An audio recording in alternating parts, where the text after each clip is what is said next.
Okay, gang, howdy. This is the first video that I'll be recording for the Principles of Persuasion course. The first content video, first video related to readings that we're doing. So we're in the first week of the fall semester here. And by now you should have watched the introduction video, worked through the syllabus, kind of looked over the Canvas page and got a feel for the class. If you have any questions, by all means reach out, ask those questions to me, of me. And hopefully you're feeling okay about the class and where we're going and what we're doing. And you've got your Perloff printout, including the notes. Sometimes I call these prompts, reading prompts. They're just kind of prompting your attention to certain core parts of the reading or notes. The point of these guys is to distill down the reading to its most important moments and to reflect on that a little bit and to just really just kind of draw your attention to the key stuff. Now, this first chapter, this first reading for this week is a pretty lengthy one, frankly. But I'm going to fly through it pretty quickly because it's definitely like an introduction, broad sweep, just kind of like bang, bang, bang, hitting kind of the core basic stuff. But frankly, it's so basic, and we're going to be revisiting so many of these questions and issues throughout the course of this semester that I don't really need to like drill down too deep. So we have that reading this week, and then we've got Aristotle following up. And Aristotle's actually talked about in the chapter, so there's a nice point of contact there. There's a little reading excerpt that I posted, just the first few pages of On Rhetoric. It's the first 3 chapters. Those are really the most important opening pages where he's just laying out all of the, or most of the key kind of basic ideas about persuasion and rhetoric. And so it's really important, and I've got one video where I'm talking through the key stuff in those first chapters, and I also posted a second video where I created this video just on the enthymeme itself because it's such an important concept. It's a recommended video. It's not, part of the like mandatory stuff here. But if you're interested in the enthymeme, if you're interested in Aristotle's thoughts on persuasion or persuasion in general, or if some of that kind of discussion about the enthymeme didn't quite make sense and you want to kind of take another crack at it, go ahead and watch that video as well. Hopefully by the end of that, you'll have a decent sense of the enthymeme and this business of induction and deduction and the difference between an enthymeme and a syllogism. Aristotle calls the enthymeme a rhetorical syllogism, but that's different from the dialectical syllogism. All that stuff should make sense if you watch those videos. So all I'm going to do here in the next few minutes is just kind of walk through this opening chapter from Perloff. This is from his book, The Dynamics of Persuasion. All the key information about that publication is down at the bottom on every page there. That's nice and handy. When you print off chapters from the ebooks that the library has in its holdings, they always include these citation information bits down on the bottom of every page, which I think is really super helpful, frankly. That means that I can yank little sections out and everyone gets to know exactly where it's from. All right, so with that, I've only got 11 numeric points here. Some of this stuff I'm moving over quickly, but as I say, it's mostly because we're going to be getting back to this later on. Let me put my reading glasses on here. Let's see. So, Introduction to Persuasion. First of all, when we think of the word persuasion, or when most people hear the word rhetoric, they usually immediately come up with a kind of a negative association, right? So persuasion is me trying to hoodwink you, me trying to trick you maybe, me trying to use some kind of magic to get you to do something, right? Rhetoric is tainted with this same kind of problem where you see the word rhetoric and usually people think, oh, that's just a bunch of blank, right? A bunch of rhetoric or a bunch of trickery or whatever. So we're dealing with stuff that has kind of a bad rap, and a bad rap for pretty good reason. There's lots of examples that we can look at and draw on of shady practices, right? Deceptive practices, practices that are coming at us in really aggressive or deceitful ways, pushing us in directions that we might not want to go or understand where we're going. And also, as this chapter notes early on here, there's more and more and more and more and more of it. in terms of how many different efforts to get us to do things, buy things, see things, read things, watch things, care about things, pay attention to things. It's just always. So as someone who's a critical communications scholar, a critical rhetoric scholar, frankly got into the business because of my own kind of sense of like, leave me alone, like all this stuff's always flying at me.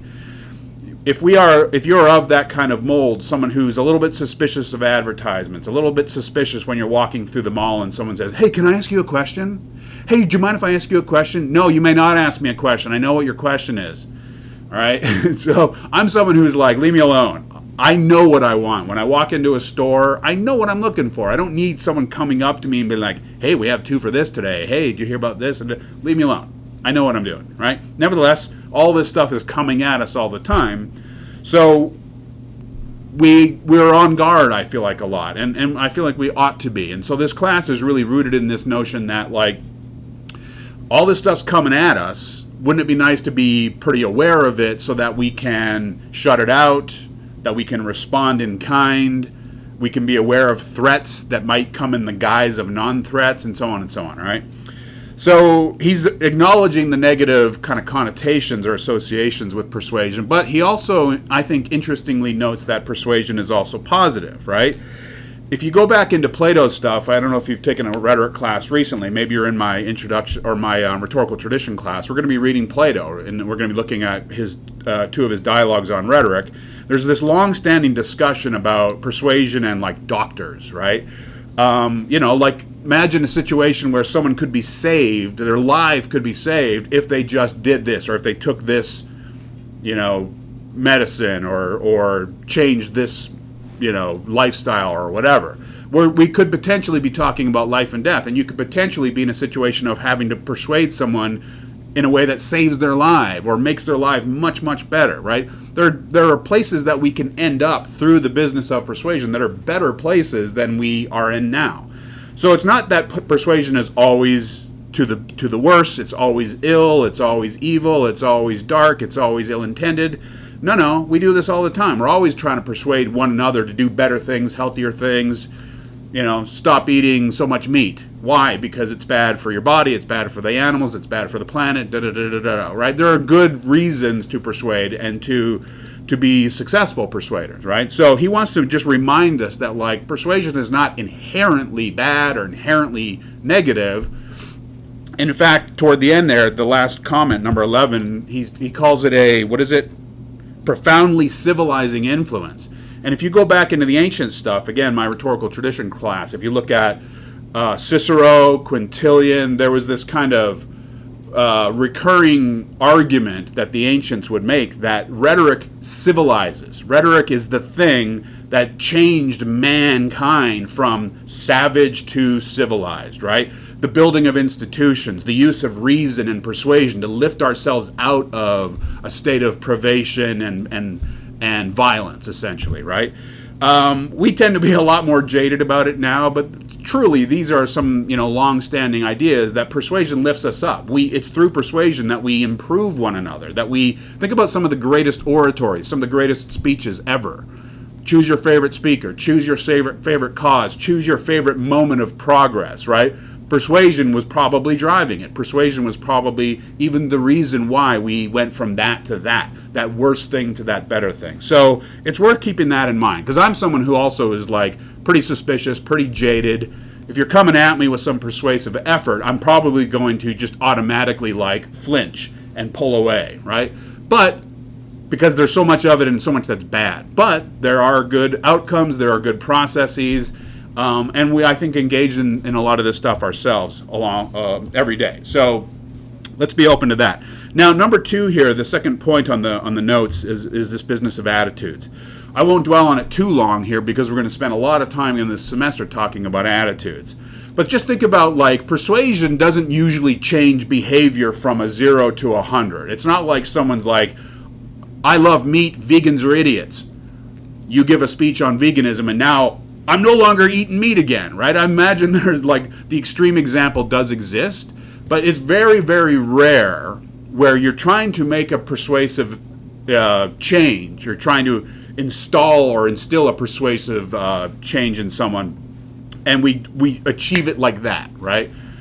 More often, what we're doing is we're trying to enhance or diminish or intensify certain attitudes about certain things. And I've noted in here, in second point, that Kenneth Burke referred to attitudes. He wrote a lot about attitudes, and he called attitudes incipient action. You think about it. If you have an attitude of pro, con, positive, negative, at some point that suggests that you will act on that attitude, right? You're carrying around a certain mood, a certain feeling, a certain way of thinking about something. You might not act on it right now, but chances are at some point, right? And so incipient action means basically future action. Attitudes are future action, or action at a distance of time, right? And so they're super important. Now, maybe we have an attitude that doesn't end up in action, but the point is that attitudes are potential action, right? They are connected to the very real possibility that we will act on our attitudes and our beliefs, right? And so, as he notes here on number 3, persuasion is the study of attitudes and how to change them. It's not so much that persuasion's interested in action and behavior. That's sort of like nice, be great if, right? But it's really hard to just set your sights on, I'm going to change that attitude, that behavior, or sorry, I'm going to change that action or that behavior. It's easier to go after attitudes, because if you can enhance and create a more positive attitude towards something, then you have a good shot at triggering that behavior, changed behavior, some point down the line, right? So it's more of this kind of soft process of working on people's attitudes, working on increasing or decreasing their attitude toward whatever question we might be talking about. So that's super important. We're going to talk a fair bit about attitudes in this class. And frankly, that's really kind of the focal point of persuasion. It's not just the behavior. It's not like message, change behavior. That's too clean. Attitudes is that important middle space. All right, so then we start to speed up a little bit here around page 11, 10, 11. He starts talking about kind of like, principles or precepts. And one of the common ones here, by the way, of course, definitely look at defining persuasion on page 11 there. This notion on the fourth point here, there's more persuasive communication than ever before. I think that makes sense. There's more mediums through which persuasion can come at us. It comes at us faster than it ever has. My goodness, does it ever, right? The phones, the digital, it's always sort of flying at us in every direction. It even comes to organizational, institutional. So universities try to persuade, organizations, institutions, health institutions, media institutions, news organizations, Hollywood is an institution, organization, persuaded to do what? To care more, to care less, right? Change those attitudes, like this thing, don't like that thing. Usually it's try to like engage us more, right? So it's coming at us from institutions. It's not just individuals. It's not just single people or groups of people. It's coming at us from these massive corporations, from organizations. It's a lot more complex, more complicated. It's moving faster. It's coming at us from all angles. So this class is really important, right? Because it's going to attune us to just how much of this is happening on a day-to-day, hour-to-hour, moment-to-moment kind of basis. Hopefully you don't get too paralyzed by this awareness of just how much of our surroundings are trying to persuade us. But it really is the kind of the condition, the fishbowl in which we live is just everyone wants a little piece of the action, So let's get good on that. All right. The bullet points on 11:12. Communication process, obviously, it's a conscious attempt. This important theme of consciousness. Persuasion is a conscious or deliberate attempt by a sender. If that sender is an individual or an organization, maybe you work at a company, public relations, right? You create messages, you're crafting brand what? You're crafting brand content. You're trying to shape attitudes. You're trying to shape perceptions about an organization and so on, right? So yeah, so it's deliberate, and it also assumes a kind of consciousness on the part of the receiver, right? So the kind of the ultimate goal of persuasion is, here's me being aware of my attempt to persuade you. Here's you being aware of my aware attempt to persuade you, and you being aware, choosing to either accept or not accept. Now that all feels very sort of strict and tightly bounded, and I don't know how frequently that actually happens. This class is beginning with that kind of scenario. We're starting with the explicit, the formal, the obvious, right? Campaigns, deliberations, logic, argumentation. This is me trying to persuade you. Okay, I understand that I am attempting to be persuaded. Now, here is my response. Everything's above board, clean, tidy, out in the open, right?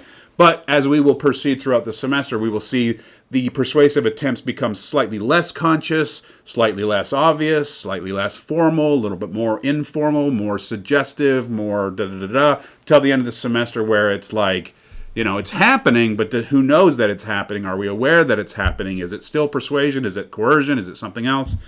That's kind of where we're headed. Yeah, so that question of persuasion versus coercion, number 7 there, is obviously a huge, important issue. The basic point there is that it's not a binary. It's not like all of these things in this bucket are persuasion. Yay, that's good. It's okay. All of the stuff in this bucket is coercion. Boo, right? It's not so tidy. So we like to think of persuasion as involving reason, as involving conscious awareness, as involving free agency, right? I'm using my free agency as a citizen and my abilities to reason, and I'm throwing it at you, and you have free agency, and you are conscious, and you are aware of my attempts, and you process through my appeals, and you say yes, no, more, less, whatever, and that's all nice and clean and tidy. That's pretty rare, frankly, right? So coercion is where things start to get a little bit murkier in terms of, are you aware that I'm trying to do this to you? Are my intentions good or not good, right? Here I start thinking about sophistry. Again, thinking about the ancient context in my other class, the rhetorical tradition. We're starting off and we're talking about the sophists. Gorgias, even Gorgias, who's known as one of the most slick, clever, manipulative of all of the sophists, himself says sophistry is a conscious attempt to choose the worst route, right? So even back then, the sophists were saying sophistry is knowing that you're deceiving, right? So it's conscious and deliberate. I could go this route, but this is an easier route, right? It's a quicker route. It's a funner route, or it's a more exciting route, or whatever, and it's going to get me the results in half the time, or whatever. And so on some level, I realize that I'm being sophistic, and I'm doing it anyway. So coercion would fall under the camp of bad intentions, using kind of covert means to arrest the will of the recipient. But things do get murky, right? We kind of do these things a lot. Persuasion and coercion are just kind of like, what's the best metaphor here? That's an orb, I guess, right? So half of it's cloudy and dark, and that's coercion, and half of it's bright, and that's persuasion. But it's really kind of, it's like when you pour cream in coffee. It's really kind of like which one's which and where are we here? So we'll get back to all this kind of stuff. I just want to note it. The bad boys of propaganda and manipulation. Yep, we'll get into some of that stuff as well. We're not going to look too deep at propaganda. Propaganda tends to be a kind of systematic, broad-based mass media. The word mass is usually important there. We're trying to influence like a whole population with a kind of unified message that's coming from a source, and it's kind of organized and planned and systematic. So I spent the summer or 2 months of the summer in Vietnam. I got some videos on my YouTube channel talking about this. And, Vietnam is communist, or sort of soft communist. And you walk around the cities of Vietnam, and you'll see what we would call propaganda. You'll see communist imagery. You'll see like the colors and the symbols. And coming from the outside, you look at this and you're like, oh my goodness, propaganda. This is propaganda. Well, not if you're Vietnamese. It's just this is our government and this is our culture and this is how we do things. And so propaganda tends to involve some judgment from the outside about how a group is maintaining its own kind of internal messaging, right? Now, propaganda can be pretty nefarious and pretty, ill-founded in false claims or whatever. But a lot of persuasion is, right? A lot of how we engage one another and the stuff that we're rooting our appeals in is similarly rooted in suspicious assumptions. So propaganda for me is like a kind of special thing that's off to the side there. I know that we can talk about wars and we can talk about, mass campaigns or whatever, but that's a little more rare than the kind of manipulation and coercive stuff that we're going to be encountering. So manipulation is right along there with coercion. It's maybe a more extreme form of coercion where what I'm trying to do is actually like do everything I can to get around your defenses and your conscious awareness of what I'm doing. So that's manipulation, is like total deception, right? It's, it doesn't even try to be upfront and transparent about its intentions. It's really just like, how can I achieve the outcome by any means necessary? In any case, those are the bad boys. All right, so around page 27, he starts talking about Aristotle, the first scientist of persuasion. That's funny. But it's true. Aristotle, in his time, was a scientist in the sense that he was really interested in sort of the natural physical world and things as they are. And he, did better than most of his time and for a couple thousand years afterwards and trying to understand how things work. Plato was the one who was like, this is the way things should be. Aristotle was all about like, here's how things actually are, right? And so he looks at this business of persuasion and he comes up with this notion, or he, theorizes this business of enthymematic reasoning, which is all about my making inferences about the other, my audience, my interlocutor. Enthymemes are all about trying to guess what would work based on what I know about the situation, the audience, the topic, and so on, right? So it's informed. It's always driven and guided by guesses that I'm making about what actually is, about who you actually are. Because the assumption of the enthymeme is that I can't persuade you unless I can touch you, reach you, know you, hit you where you live, right? Touch something that matters to you, something that is already in there. It's not this business of like, you're a clean vessel, blank slate, and I'm coming at you with some arrow of reason, and now you're going to go hopping around and do different things based solely on my message. No. The enthymeme is about working with what's already there, what's already within the other, right? So watch those videos on Aristotle, and hopefully you'll get a better sense of that. Super important, though. I maintain, and I often say in my classes, you cannot persuade anyone unless they're on your side, unless you have some sense of what Kenneth Burke calls consubstantiality. We are sort of standing on the same ground. It's like, I understand where you're coming from. I understand what you're about, and I use that as the way to reach you, right? You can't move someone from here to here unless you start with where they are, right? So Aristotle's super important. He does more kind of a historical sweep of things. We're not super interested in all that. Even though it's interesting and cool, but he does sort of get into this business on page 29 about the origins of the social scientific approach. So here we are teaching a class in persuasion, principles of persuasion, alongside other classes in our department in rhetoric, right? And here I am teaching the rhetorical tradition where we're talking about rhetoric as persuasion, but we're looking at it in a broader sense than just sort of persuasion and only persuasion. Meanwhile, in the 20th century, 1930s, the social scientists, and we're talking about sociology, we're talking about psychology, economics, political science, right? They're using sort of experimental methods. They're studying the brain, they're studying the bodies, they're studying attitudes, desires, motivations. They're using experimental kind of measures, and it's this kind of, soft scientific way of better understanding how the brain works, how values work, how beliefs work, how ideologies work. even how the body factors in, right? This whole business of like being hangry, when you're like so hungry or angry. Well, that physiological state of being so jacked up and hungry means that you are less or more likely or more inclined in certain directions than other directions, right? So the body also matters, the kind of mood that we're in, the kind of state of mind that we're in, the kind of, there's maybe a ripeness to the moment of when someone is available to be persuaded based on their actual physiological condition. So the study of persuasion in the 20th century became very sort of scientific in the sense that we're really looking at what's going on inside the brain and what's going on inside the body and running experiments and seeing what we can come up with in terms of when people are more susceptible and how they behave and da-da-da-da-da.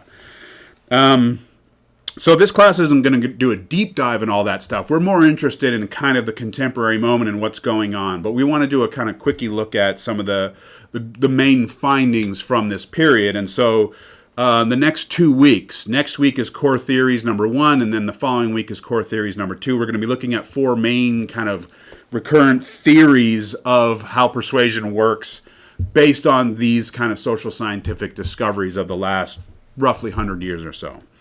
And with that, I should probably wrap up. And then the final reminder here, as I mentioned before, that Perloff wants to think about persuasion not only as a negative thing, but as something that also yields positives.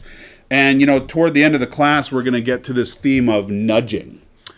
And that's connected to this new iteration of economics known as behavioral economics, which is quite recent. It's a new kind of offshoot of the study of economics and how we make choices. And behavioral economics is really interested in basically the question of the irrational chooser, right? So economic theory for a long time presumed the rational actor, right? Everyone makes choices based on their own rational assessment of their own self-interests. We always act in our own self-interest. We always make rational choices.